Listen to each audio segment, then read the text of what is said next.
Olá pessoal, sejam muito bem-vindos, sábado 6h30 da manhã, ao programa Vida Leve Saúde, onde sua saúde está sempre em primeiro lugar.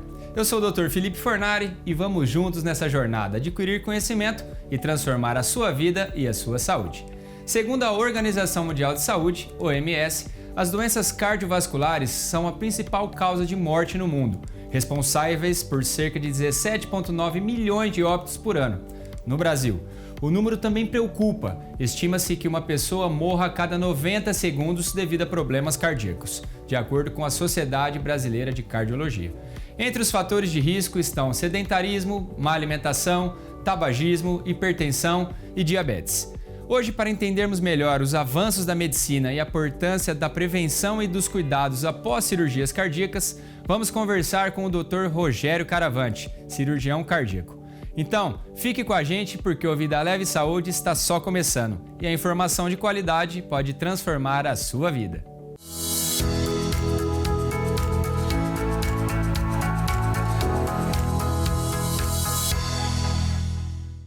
Dr. Rogério Caravante, formado pela Faculdade de Medicina de Rio Preto, ele fez residência de cirurgia geral também pela FAMERP, residência em cirurgia cardiovascular também pela Faculdade de Medicina de Rio Preto. Ele é membro da Sociedade Brasileira de Cirurgia Cardiovascular, professor do Unisalesiano e diretor técnico da Santa Casa. Seja bem-vindo, Dr. Rogério. Muito obrigado pelo seu tempo. Obrigado, Felipe. Um prazer estar aqui num programa como esse, que ajuda a passar informações para a população, principalmente de assuntos tão importantes com relação à saúde. Né? Então é um prazer para a gente estar aqui. Maravilha. Doutor, quais são hoje as doenças cardíacas mais prevalentes no Brasil? As doenças cardiovasculares são causas de altíssima mortalidade ainda no Brasil e no mundo, né? Estima-se aí que nós temos em torno de 400 mil mortes por ano relacionadas às doenças cardiovasculares. Isso dá 2 Araçatubas, né? Duas vezes a população de Araçatuba. E sem dúvida nenhuma, os infartos é a doença mais prevalente, né? Estima-se aí que a gente tem em torno de 300 a 400 mil casos por ano e que em torno de 30% disso resulte em mortalidade, né? Seguido a isso, nós temos os acidentes vasculares, né, cerebrais, que faz uma parcela também bem grande da parte cardiovascular, né? E depois outras doenças, como cardiopatias congênitas, própria hipertensão, alguns outros casos de doenças cardíacas. E doutor, quais os fatores de risco que contribuem para o aumento dos casos de número de doenças cardiovasculares? Olha, Felipe, a gente tem visto aí que o envelhecimento da população é um fator primordial, né? Com o aumento da longevidade, a gente tem visto que cada vez mais aparecem mais doenças. Mas, sem dúvida nenhuma, os fatores de risco que mais interferem, né, são a obesidade, o sedentarismo, o tabagismo, o diabetes, a hipertensão. Todos são fatores que trazem individualmente, cada um por si, trazem riscos para o acometimento de doenças cardiovasculares. Agora, você imagina quando a gente tem casos em que a pessoa é hipertensa, diabética, dislipidêmica, tabagista, sedentária. Então, isso aí já forma uma bomba relógio, né? Relógio, né, doutor? E o que caracteriza, doutor, uma insuficiência cardíaca e quais seriam os sinais de alerta? A gente sabe que o nosso coração, ele trabalha como uma bomba, né? Uma bomba hidráulica, em que a gente tem válvulas dentro do próprio desse coração para que evite a passagem de líquido, né, no caso o sangue, de um lugar para o outro de forma inadequada, né? E essas válvulas, elas regulam essa passagem de sangue para poder irrigar o organismo como um todo. Então, quando a gente tem uma falência dessa bomba, né, que é o coração, a gente começa a ter a insuficiência cardíaca, justamente a falência, né, desse processo em levar sangue para os outros órgãos. Isso daí traz uma série de consequências que acabam sendo desastrosas para o organismo. E quando que o paciente, doutor, ele tem assim, é alarmante, ele fala, nossa, preciso procurar o médico? Geralmente, eles começam a apresentar sintomas do tipo de falta de ar, né? A gente no meio médico a gente conhece como dispneia, mas o paciente chega relatando no seu consultório, geralmente no consultório de um clínico, né, do cardiologista, relatando alguns episódios de falta de ar, em que ele não tinha isso antes, ele começa a fazer atividades corriqueiras em que ele tinha tranquilidade para fazer isso e de repente ele já começa a ter algum grau de dificuldade e ele percebe que isso vai aumentando, vai piorando cada vez mais e isso faz com que ele procure um especialista ou mesmo um generalista para falar sobre isso. Alguns casos também o paciente começa a ter inchaços pelo corpo, né? Os edemas em membros inferiores, alguns quadros de tosse, dores, mas em geral o que mais leva o paciente a procurar mesmo é a falta de ar. E doutor, a gente sabe ainda que os pacientes ainda não têm aquela mentalidade de medicina preventiva. O tempo é perigoso ser não diagnosticado a tempo? Sem dúvida, né? Quanto antes você fizer o diagnóstico, quanto antes você instituir um tratamento adequado para... Isso para qualquer patologia, qualquer doença, na verdade, né? Mas para as doenças cardiovasculares, quanto mais rápido você instituir esse tratamento, seja ele um tratamento que seja primário, que seja em forma de mudança de hábito de vida, sejam eles os tratamentos medicamentosos ou outros acessórios. Mas, em geral, o tempo é mandatório, tem que ser procurar rapidamente uma assistência para que isso não traga complicações futuras piores para o paciente. E eu acredito que com o tempo a medicina está criando olhares, né? As pessoas estão entendendo que a prevenção é o melhor. Exato. Cada vez mais a gente começa a ver, não, sempre houveram campanhas, né? Mas cada vez mais elas estão sendo mais divulgadas, né? A questão das mídias sociais, né? A globalização, tudo, isso vem trazendo mais informações para as pessoas, né? Então isso também tem trazido feito com que as pessoas procurem mais precocemente um especialista para poder se tratar. Certo. Isso é muito importante. Doutor, falando mais agora da sua área mesmo. Quando o paciente precisa realmente de uma cirurgia cardíaca?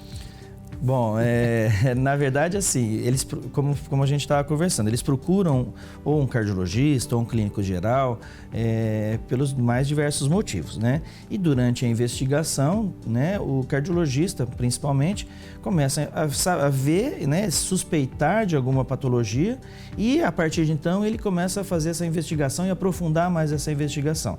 E chega a um determinado ponto em que ele tem, através dos exames complementares, né, a comprovação de que esse paciente pode ser tratado ou deve ser tratado de forma cirúrgica, tá? Então, aí nesse momento que os colegas cardiologistas encaminham para o especialista, para o cirurgião cardiovascular, já na grande maioria das vezes com o diagnóstico feito, né, no momento adequado. Infelizmente nem sempre é assim, às vezes o paciente chega já com um diagnóstico tardio, já passou da hora de operar, e aí também tem suas consequências, mas em geral eles vêm encaminhados de um cardiologista, né, já com o diagnóstico feito, né, e isso daí varia de doença para doença, né? As doenças valvares tem um tipo de indicação, as doenças da parte de coronariana tem outro tipo de indicação, e aí varia de cada uma das doenças. E falando dos tipos, né? Quais que são os tipos de cirurgia? De cirurgia? Que são realizadas? Hoje, sem dúvida nenhuma, a cirurgia de revascularização miocárdica é a cirurgia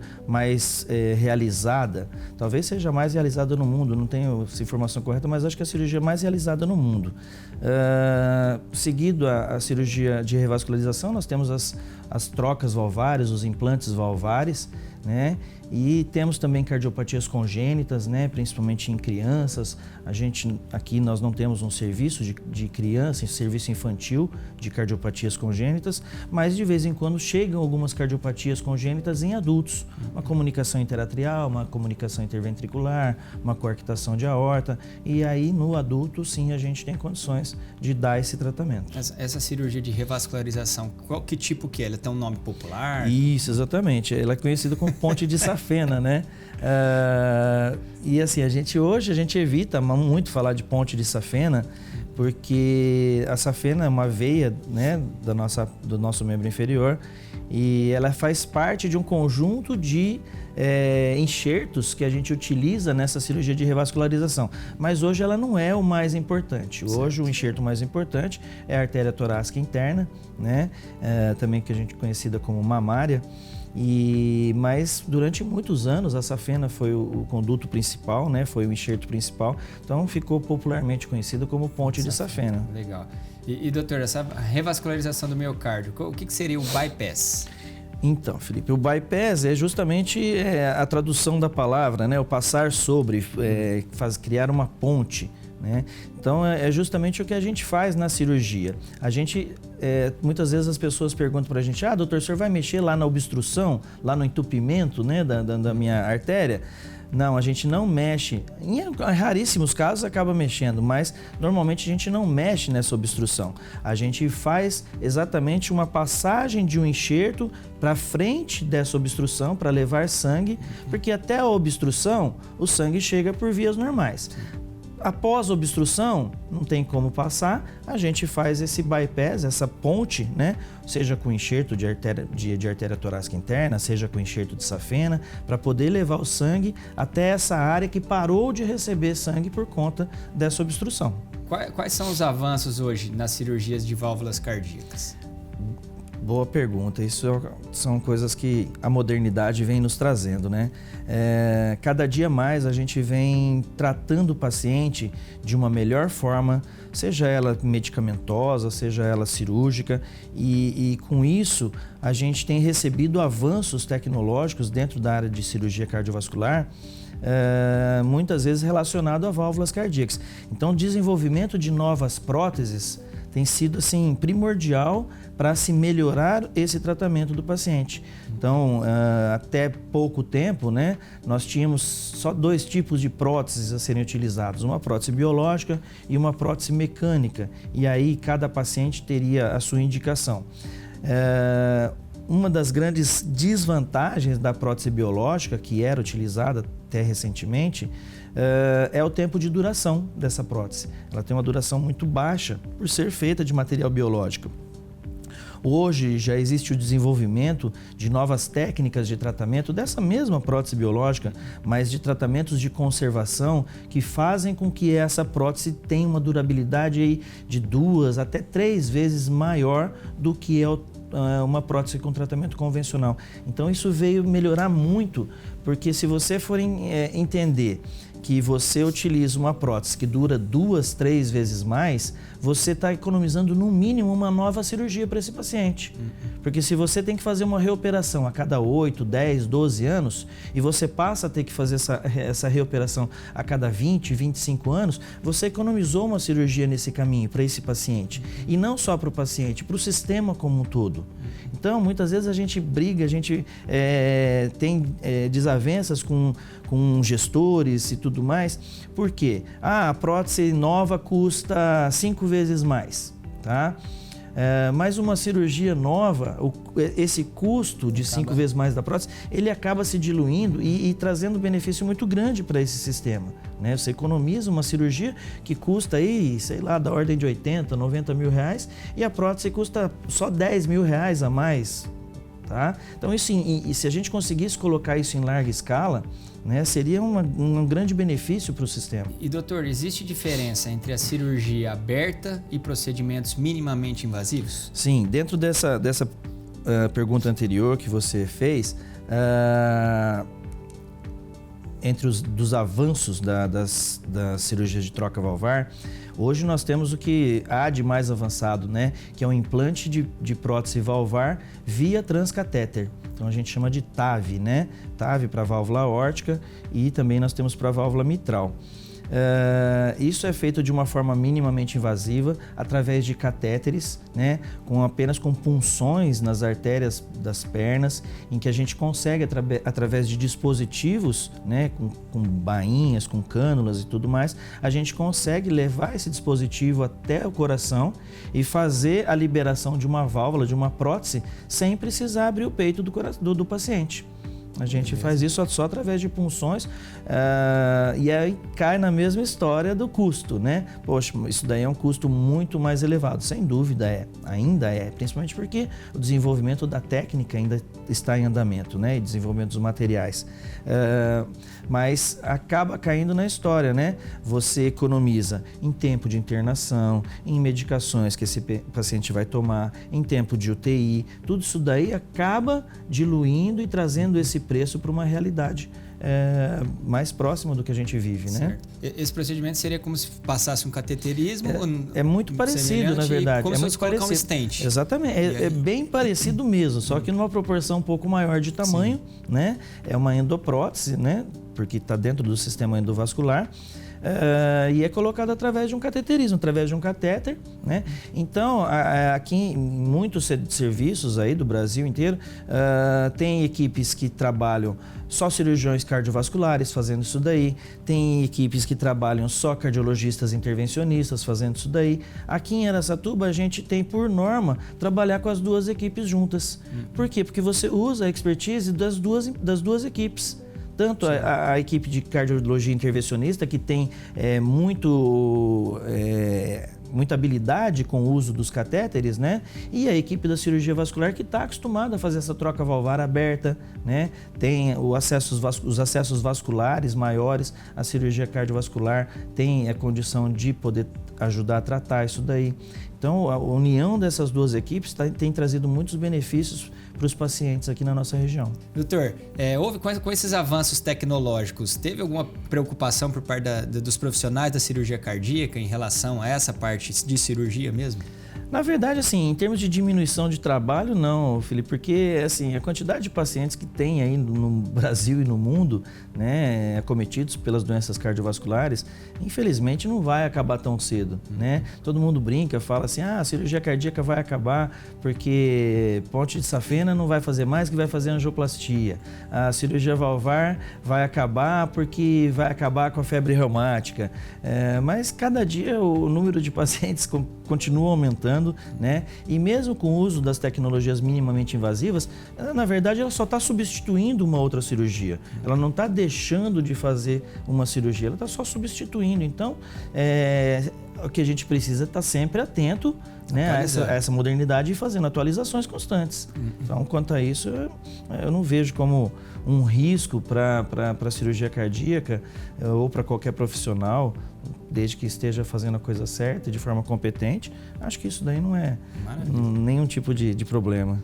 Pessoal, nós vamos para um rápido intervalo. Daqui a pouquinho tem mais programa Vida Leve Saúde com o Dr. Felipe Fornari. Fique ligado.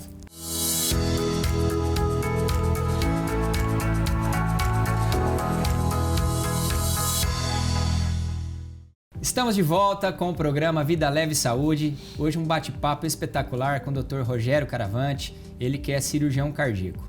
Continuando então, doutor, a cirurgia cardíaca em idosos costuma ser mais arriscada? Sem dúvida, Felipe. A gente sabe que não existe um ponto de corte, não existe uma idade de corte, né? O que a gente costuma avaliar muito é o estado geral do paciente. Hoje não se fala muito mais em idade, hoje a gente fala em fragilidade corpórea, né? A gente avalia como essa pessoa se encontra em termos de estado geral, estado da doença, né? Em que momento essa doença está, se está em estágio avançado, se não está.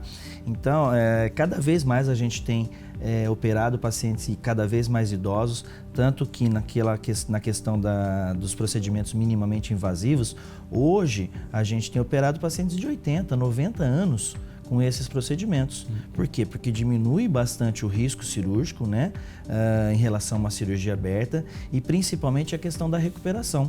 Né? Como é uma cirurgia que você não tem corte, você não tem a esternotomia, que não precisa abrir o peito, você tem uma recuperação muito mais rápida, muito mais tranquila, né, para esses pacientes do que quando a gente faz uma cirurgia convencional. Então, cada vez mais a gente tem operado pacientes de mais idade, mesmo assim, e pacientes também com uma fragilidade corpórea maior, né, justamente com esse tipo de tecnologia que está sendo implantada. E até porque a expectativa de vida está aumentando. Sim, e cada vez mais pacientes mais idosos. Exatamente, né? E cada vez mais conscientes de que querem viver mais, né, com saúde, e isso, as doenças muitas vezes são limitantes e é impressionante a recuperação deles, é gratificante demais ver como eles se recuperam e voltam a viver de uma vida de uma forma plena, lógico que para a idade deles, mas de uma forma muito interessante. Legal.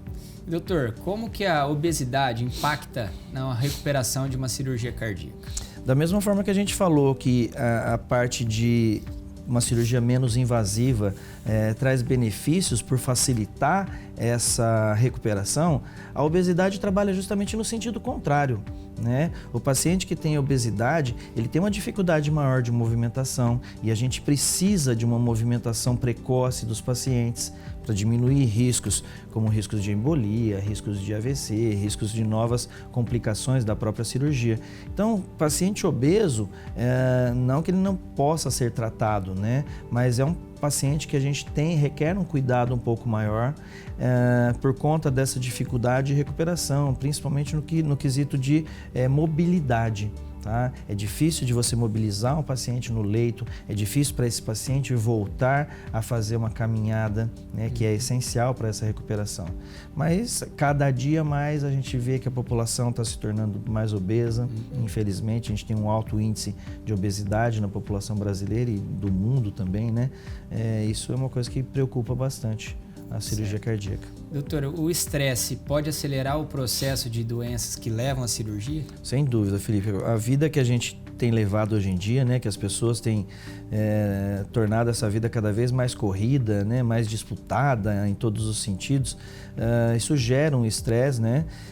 Em alguns momentos a gente tem pacientes que tem poucos fatores de risco, né? Vamos lá, o paciente não é obeso, não tem diabetes, não tem dislipidemia leve muitas vezes, mas vamos lá, tem uma pequena placa numa artéria lá no coração e um estresse pode gerar um estresse sobre essa placa e a partir daí causar todo um desequilíbrio, começar a ter um infarto agudo do miocárdio por conta disso, isso daí se transformar numa insuficiência cardíaca e aí sim esse estresse pode atrapalhar sim no tratamento e no acompanhamento das doenças.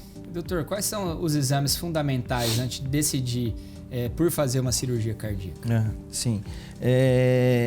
Eu acho que tudo passa, primeiramente, Felipe, por uma tomada de informações, né, que a gente chama de anamnese, né, uma boa conversa com o paciente para você ter todas as informações pertinentes à doença, aos antecedentes pessoais do paciente, né, os hábitos do paciente e um exame físico detalhado, tá? Para que você tenha a suspeita da doença ou não, e a partir daí você vai fazer essa confirmação da doença através dos exames complementares. Na cardiologia em si, né, existe uma sequência lógica que se faz para fazer a triagem, para fazer esse estudo dos pacientes. Então tudo começa com o basicão, começa com o eletrocardiograma, um raio-x de tórax, né, para você ter o básico e a partir daí você vai aprofundando, né? Então você tem aí teste ergométrico, você tem cintilografias, você tem angiotomografias e talvez hoje um dos mais importantes seja o cateterismo cardíaco, né? A angiografia coronariana. Com isso daí, o ecocardiograma também é um exame muito importante, principalmente na questão das válvulas, né? Com isso daí, com esses exames, lógico, existem exames mais aprofundados, mas com o básico você consegue ter uma boa triagem e ter um bom diagnóstico dos pacientes. E como que funciona o preparo do paciente nos dias que antecedem a cirurgia? Os pacientes acabam ficando bastante estressados, né? Ficando bastante ansiosos, né? Quando recebem a notícia de que precisam fazer uma cirurgia do coração, né?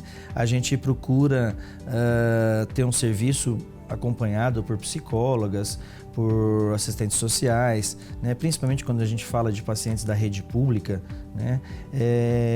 Então a gente precisa desse acompanhamento porque realmente gera um nível de estresse no paciente quando ele recebe essa notícia. Lógico que a gente tenta passar isso da melhor forma possível, mas qualquer um assusta quando você vai falar tem que fazer uma cirurgia do coração, né? Ninguém espera por uma notícia dessa. Então a gente tem que deixar o paciente de forma mais tranquila. E como que você faz isso, né? Como que você deixa o paciente tranquilo? Primeiro você tem que passar confiança da sua equipe, né, do tratamento que vai ser feito para ele, passa toda e qualquer informação de forma mais detalhada possível, de forma mais simples para que ele possa entender, independente do nível socioeconômico dele. Você tem que deixar o paciente ciente daquilo que vai acontecer, daquilo que pode acontecer. Tá? Então, sempre de forma muito clara, muito tranquila, você tem que passar essas informações para o paciente, para os acompanhantes, porque senão isso daí vai se transformando realmente num nível de estresse e aí chega no dia da cirurgia, o paciente está com a pressão lá em cima, né? Porque não está informado do que ia acontecer, não sabe o que está fazendo ali. Então, quanto mais informações você der para ele, melhor para você ter tranquilidade no momento da cirurgia. Subiu a pressão, tem que suspender. Não, no nosso caso não. No caso da cirurgia cardíaca, graças a Deus não, né? Mas nas outras cirurgias justamente isso acontece. Sim. E doutor, hoje quais são as chances de sucesso nas cirurgias cardíacas mais complexas? A mortalidade dos pacientes, ela não tem mudado muito, né? Mesmo como a gente tem operado pacientes cada vez mais idosos, né? Pacientes cada vez mais complicados, o advento dessas novas tecnologias tem mantido essa mortalidade em níveis muito baixos, né? Por quê? Justamente pela melhora na qualidade do tratamento, né? Então você passa de um lado a tratar de pacientes mais graves, porém você está conseguindo tratar de uma forma melhor. E isso faz com que os níveis de mortalidade continuem semelhantes ao que sempre foram. E como é que é o pós, doutor? O paciente fez a cirurgia, como que o paciente tem que proceder? O que tem que fazer? Então, o pós-operatório, né? Ele passa por 3 momentos, basicamente, né? O primeiro momento são os 2 a 3 primeiros dias dentro de uma recuperação em ambiente de UTI, né? Uma unidade intensiva de cardiovascular, em que ele fica lá porque o paciente está com drenos, está com catéteres inseridos ainda para monitorização, sondas. Então, nesse momento, é mandatório que o paciente fique dentro do ambiente de UTI. Um segundo momento em que ele recebe alta dessa UTI para a enfermaria, já numa situação mais tranquila, mas ainda dentro de um nível de risco controlado, em que aí começa realmente a ter uma mobilização maior, para que ele vá se adaptando a isso para poder ir para casa, né? E o terceiro momento é o momento que ele vai para casa, que ele recebe todas as orientações ao que ele deve fazer no ambiente domiciliar, o que ele pode, o que ele não pode. O acompanhamento das pessoas, dos familiares, de quem quer que vá fazer, vai estar junto com ele, né? Então, e aí a duração de acompanhamento aí vai, em termos de recuperação, em torno de 3 a 6 meses, é uma recuperação bem demorada para as cirurgias abertas, né? Para as cirurgias convencionais. Para as minimamente invasivas, hoje esse tempo diminuiu muito, muito mesmo. Maravilha. Doutor, fico muito agradecido pelo seu tempo, por senhor ensinar tanta coisa legal pra gente, para os telespectadores. Muito obrigado. Eu que agradeço, só tenho trazer elogios para iniciativas como essa, em que a gente consiga passar mais informações para as pessoas e que elas possam estar procurando os especialistas, né, adequados, os médicos adequados, sejam generalistas ou não, para que a gente possa estar tratando melhor essa população. Maravilha. E assim chegamos ao fim de mais um Vida Leve Saúde. Conversar com o cirurgião cardíaco amplia a consciência coletiva sobre prevenção, diagnóstico precoce e tratamento das doenças do coração. Quero agradecer nosso convidado, Dr. Rogério Caravante, por compartilhar tanto conhecimento e esclarecer nossas dúvidas. E para você que nos acompanha, fica a dica. A saúde cardiovascular depende, em grande parte, das nossas escolhas diárias. Pratique atividade física, mantenha uma alimentação equilibrada, cuide da pressão arterial, do colesterol e nunca negligencie os sinais que seu corpo dá. O coração é o motor da vida, cuide bem dele. E você aí de casa, o que achou do programa de hoje? Se ficou com alguma dúvida e quer sugerir algum tema para os próximos episódios ou ser um parceiro patrocinador, mande suas mensagens pelas nossas redes sociais usando @FelipeFornari ou @SBT Interior.